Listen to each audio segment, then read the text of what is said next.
On a parlé tout à l'heure de cette polémique liée au statut des implantations qui a éclaté entre l'ambassadeur des États-Unis en Israël et le gouvernement israélien. C'est dire si le sujet est sensible, surtout au lendemain de l'assassinat de cette mère de famille israélienne à Othniel. Ce matin, une autre attaque qui a cette fois visé une femme enceinte dans l'implantation de Tkoa. On écoute ce que disait cet après-midi le Premier ministre israélien Benjamin Netanyahou.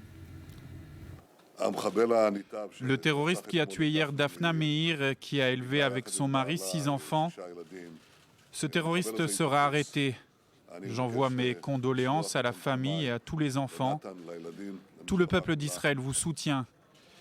J'ai parlé hier avec Yoram Damri, le maire de la localité. Je lui ai demandé d'apporter son soutien aux habitants. Je lui ai dit que nous renforcerons ces implantations.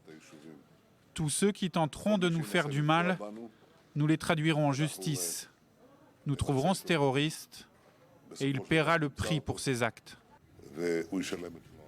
Alors on va en parler avec deux invités. Bonsoir Lali Doré, vous êtes journaliste et vous habitez l'implantation d'Eli, donc dans ce qu'on appelle les territoires, qui sont donc au cœur du débat. Et puis Eric Cohen est avec nous, bonsoir. Vous êtes membre du Parti travailliste. Alors je voudrais qu'on évoque d'abord ce fameux double standard, parce qu'il suffit de constater les réactions depuis hier, notamment sur les réseaux sociaux. C'est comme s'il y avait une différence qui était faite entre des victimes israéliennes qui sont assassinées dans les implantations ou qui seraient assassinées par exemple à Tel Aviv.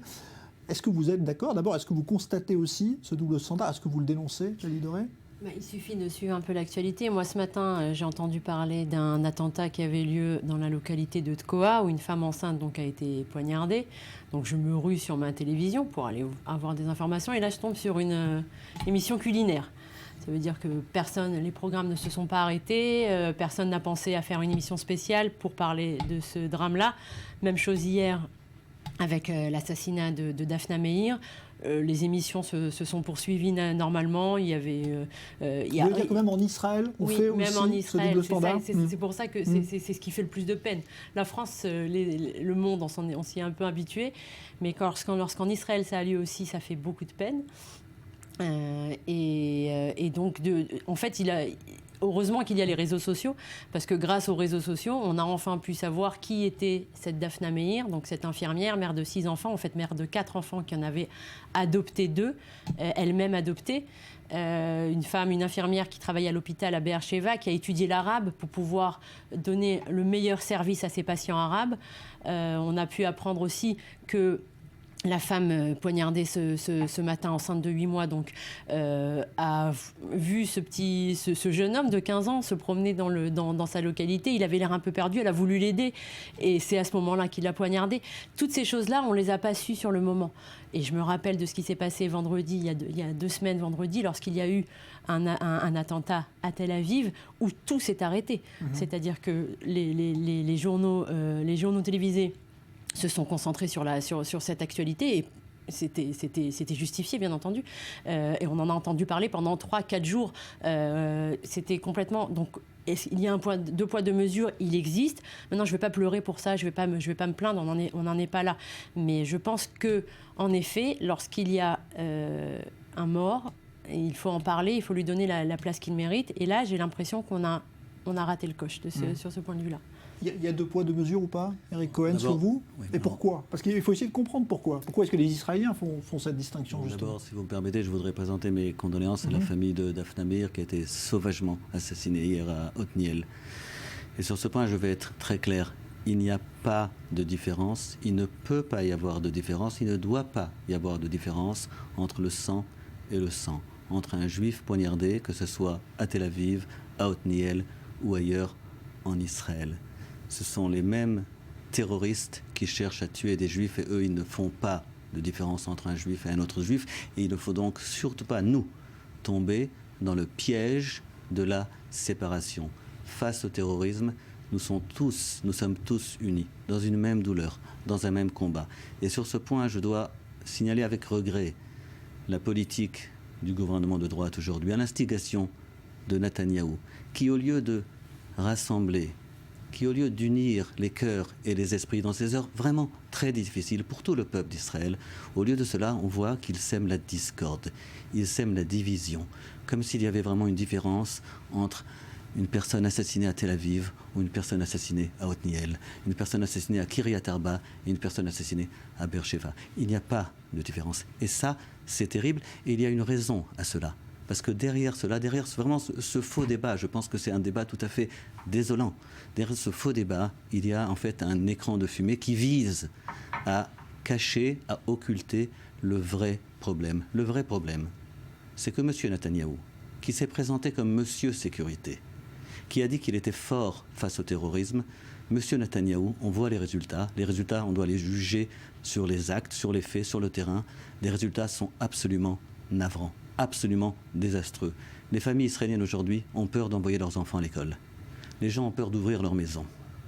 Les gens ont peur de se promener dans la rue ou de s'asseoir dans un café. Et ça, c'est les résultats de cette politique d'impuissance. Alors, pour éviter de parler de ça, on fait des faux débats. Et c'est tout à fait désolant. Ouais. Alors, il y a quand même une vraie question quand même à propos du sort des implantations. Parce qu'on voit bien que le gouvernement israélien lui-même ne sait pas trop comment se positionner sur ce dossier. Et alors que les habitants de ces implantations sont en première ligne, puisque ce sont eux qui sont le plus souvent ciblés. Comment, à votre avis, le gouvernement devrait-il agir aujourd'hui? Est-ce qu'il faut, comme l'a fait l'armée ce soir, interdire aux Palestiniens de venir travailler dans ces implantations, ce qui a été décidé aujourd'hui? À court terme, peut-être que je suppose que l'armée a bien réfléchi et que c'est la bonne solution pour le moment, mais on se doute bien qu'à long terme, ça ne sert à rien. Les Palestiniens, ce sont eux qui construisent les maisons dans les implantations. Ils ont besoin de nourrir leur famille et je serai la dernière à vouloir que ces Palestiniens n'aient pas de quoi nourrir leur famille. Concernant la politique de Netanyahou et les implantations, en effet, on a un peu une impression de schizophrénie. C'est-à-dire que d'un côté, on a Netanyahou qui dit qu'il est prêt à faire 2 États pour 2 peuples et qu'il faut une séparation et qu'il va donc de facto falloir démanteler des implantations. Et de l'autre, on a le même monsieur Netanyahou qui construit des routes, qui construit des maisons dans les mêmes implantations. Donc on ne sait pas vraiment sur quel pied danser. Moi j'ai l'impression qu'un peu Netanyahou, il est amoureux du statu quo en fait. Il n'a pas envie de trop se mouiller. Et on en fait tous les frais, c'est évident. Moi, de mon point de vue, je ne vois pas d'autre solution. On a un ennemi face à nous. D'accord ? Il faut le nommer, l'ennemi. L'ennemi, ce sont les terroristes palestiniens qui ne veulent pas de nous. Pas seulement en Judée-Samarie, il ne faut pas se leurrer. Quand on parle des clés, les fameuses clés qu'ils brandissent en disant qu'on les a chassées en 1948, la fameuse Nekba, ces clés, elles n'ouvrent pas de maisons en Judée-Samarie. Elles ouvrent des maisons à Akko, à Yafo ou à Ramat Aviv. Donc je pense que tant que les Palestiniens auront le sentiment que nous sommes schizophrènes, que nous ne sommes pas prêts à dire cette terre est à nous, la Judée-Samarie est à nous, et donc nous allons annexer au moins une partie de ces territoires et nous allons y installer un régime israélien à 100% et pas ce qui arrive aujourd'hui que c'est l'armée en fait qui administre. Alors tant qu'on sera dans cette espèce de solutions mitigées, de statu quo un peu branlant, le terrorisme se poursuivra. Vous êtes d'accord ? Il faut assumer aujourd'hui qu'Israël ait des territoires qui vont devenir... D'abord, j'ai entendu, et je voudrais abonder dans votre sens, vous avez dit, madame, que nous faisons tous les frais de la politique de Netanyahou aujourd'hui. Je suis tout à fait d'accord avec vous. Il faut voir les choses sur le fond. Sur le fond, on a une politique d'un gouvernement une politique d'immobilisme, d'aveuglement, de refus de tout dialogue, de refus de toute initiative, et nous en faisons les frais. Et non, il n'y a pas de status quo, c'est pas ça, c'est pas un status quo. Parce que ce que le gouvernement aujourd'hui, par cette politique d'immobilisme, de refus, d'inaction, ce à quoi il nous mène de facto à un État binational, à une situation absolument inextricable. Une situation absolument terrible, parce que l'État binational, qu'est-ce que ça veut dire ? Ça veut dire en fait un de ces 2 scénarios, et ces 2 scénarios terribles, c'est soit la fin du rêve sioniste, je crois que tout sioniste, et je suis sioniste avant tout, doit se battre absolument contre ce scénario monstrueux, la fin du rêve sioniste, ou, qu'à Dieu ne plaise, un État non démocratique, un État d'apartheid de fait.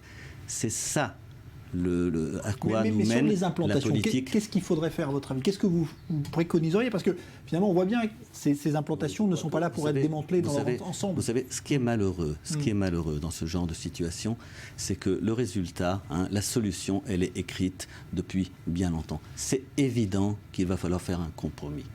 C'est évident que chacun des deux côtés va devoir renoncer à son grand rêve. Nous devrons renoncer à une partie du territoire et ils devront renoncer au rêve du retour à toute la Palestine. C'est évident. Et la seule question qui se pose malheureusement, c'est combien il y aura de morts encore des deux côtés. Des deux côtés, il y a de la souffrance avant qu'on arrive à cette solution. Il faut une solution de compromis. Il faut nous séparer. On ne peut pas continuer ensemble. Il faut nous séparer. Cette solution de séparation, il faut travailler pour cela. Et malheureusement, aujourd'hui, on perd du temps. Et tous les jours, ce n'est pas une question mathématique. Tous les jours, ce temps qu'on perd, c'est du sang qui est perdu. C'est des familles assassinées. Bon, de mon point de vue, c'est complètement... Je n'adhère pas à cette opinion parce que je pense que ça fait 20 ans qu'on essaye justement cette solution des territoires contre la paix et qu'à chaque fois qu'on a essayé, on s'est pris... on est tombé dans le mur. Territoire sans population. Comment? Territoire sans population, sans échange de population. Sans échange de population, oui. Les territoires contre la paix, c'est-à-dire qu'en fait, que déplacer des gens, on l'a fait en 2005 avec le Gush Katif, et on s'est pris des roquettes sur Tel Aviv. Donc, à mon avis, vous parliez d'État binational, je vais dire les choses telles qu'elles sont. D'abord, la menace de l'État binational, selon de nombreux démographes, elle n'est pas si évidente que ça. Ça, c'est la première chose. La deuxième chose, c'est que si j'avais le choix entre un État palestinien à 15 km de Kfar Saba ou un État peut-être binational à terme, je pense que l'État d'Israël est suffisamment fort pour avoir une grande minorité arabe en son sein, avec des gens en donnant la nationalité israélienne aux Palestiniens. Je pense qu'un État palestinien à nos frontières, c'est la fin du rêve sioniste parce que ce sera la fin de l'État d'Israël. Ça ne donnera pas plus de sécurité aux habitants des implantations, à votre avis? Non, parce qu'il s'agirait de les déplacer. À ce moment-là. Oui, de les déplacer en grande partie. Mais on ne parle pas... J'habite dans les territoires, j'habite dans une implantation, pas pour mon propre confort. Je suppose que ce serait plus facile pour moi de venir à I24 le soir plutôt que de faire 1h15 de voiture ou de craindre ou de voyager en autobus par balle. Mais j'habite dans ces territoires parce que je pense que c'est la clé de la sécurité d'Israël. Je pense que les implantations sont le bouclier justement de la sécurité d'Israël. Je pense que démanteler des implantations, déplacer la frontière vers l'ouest, c'est menacer tout l'État d'Israël. Et donc, de mon point de vue, non, nous n'aurons pas plus de sécurité. Au contraire, nous allons nous mettre dans une situation inextricable. C'est cette situation qui sera inextricable parce que nous aurons un État palestinien qui sera peut-être demain géré par le Hamas, comme c'est arrivé dans la bande de Gaza, qui va être à nos côtés. Quand on voit la carte d'Israël, c'est au cœur. Ce n'est pas un pays à des milliers de kilomètres. C'est au milieu, comme je disais, à 15 km de Kfar Saba, le littoral c'est des missiles sur l'aéroport de Ben Gurion. Donc, moi, je pense que la gauche a essayé pendant de nombreuses années cette option des territoires contre la paix et on a tous payé les frais justement de cette politique-là et je pense qu'il faut réfléchir en dehors de la boîte, comme on dit en hébreu, c'est-à-dire commencer à réfléchir, peut-être pas annexer toute la Judée-Samarie dans un premier temps, peut-être commencer par les territoires où n'habitent que 100 000 Palestiniens et tous les Juifs, tous les 400 000 Juifs de Judée-Samarie, commencer par cette option-là et ensuite peut-être avancer vers voir comment les choses se passent. Laisser les choses telles qu'elles sont, je suis d'accord avec vous, ce n'est pas la bonne solution. Faire un État palestinien, pour moi, c'est une menace totale sur l'État d'Israël. Je pense que cette solution est la meilleure. D'abord, je suis content d'entendre que vous dites que la politique de Netanyahou, qui est de laisser les choses telles qu'elles sont, est une mauvaise politique. Sur ce point, nous sommes d'accord. Je trouve ça quand même assez drôle que quelqu'un qui représente la droite israélienne prône comme un scénario plausible l'idée d'un État binational. Pour moi, c'est un scénario catastrophe. J'ai fait mon alia il y a 31 ans, c'est pour vivre dans un État juif, sioniste, à grande majorité juive. Et je pense qu'il faut faire absolument tout pour éviter ce scénario catastrophe de l'État binational, parce qu'on va perdre soit la majorité, soit le côté démocratique. Aujourd'hui, il y a des gens, malheureusement, à droite, qui disent que la démocratie n'est peut-être pas nécessaire dans un État oui, d'Israël. C'est très minoritaire. Bon, enfin, on les entend quand même. Mais à votre avis, on pourrait dessiner des frontières aujourd'hui en regardant la carte de la Judée-Samarie, par exemple, et l'établissement des implantations. Vous pensez qu'on peut arriver à dessiner une frontière avec un État palestinien? Je pense qu'il est absolument urgent de reprendre le dialogue. C'est ça que je dis. D'abord, reprendre le dialogue. Parce que quand on ne dialogue pas, ce qui reste, c'est la situation actuelle. C'est le sang, c'est la peine, c'est la souffrance, c'est le désespoir. D'abord, reprendre le dialogue, c'est ce que j'attends d'un gouvernement responsable. Aujourd'hui, nous n'avons pas ça. Un dialogue pourquoi? C'est-à-dire, c'est des pourparlers pour parler. C'est-à-dire que nous, le maximum qu'on puisse donner, c'est très, très, très, très, très loin du minimum qu'ils sont prêts d'accepter, que les Palestiniens sont prêts d'accepter. Donc, on peut parler encore très longtemps. Mais madame, pourquoi? Pour quelle raison? Il y a aujourd'hui 400 000... Le dialogue, c'est parce que l'histoire, ou Dieu, suivant notre idéologie, a décidé que nous devons vivre avec eux dans ce même quartier du monde. Avec eux. On n'a pas le choix. Avec eux. On n'a aucune intention de repartir en France demain. Et eux n'ont aucune intention de disparaître demain. Donc, il faut trouver une solution de coexistence. Voilà, mais justement, c'est de la coexistence. Nous sommes là pour rester, les habitants de Judée-Samarie y compris, et eux aussi sont là pour rester. Merci Eric Cohen, merci à vous, la leader, évidemment. On reviendra sur ce dossier. On va parler maintenant.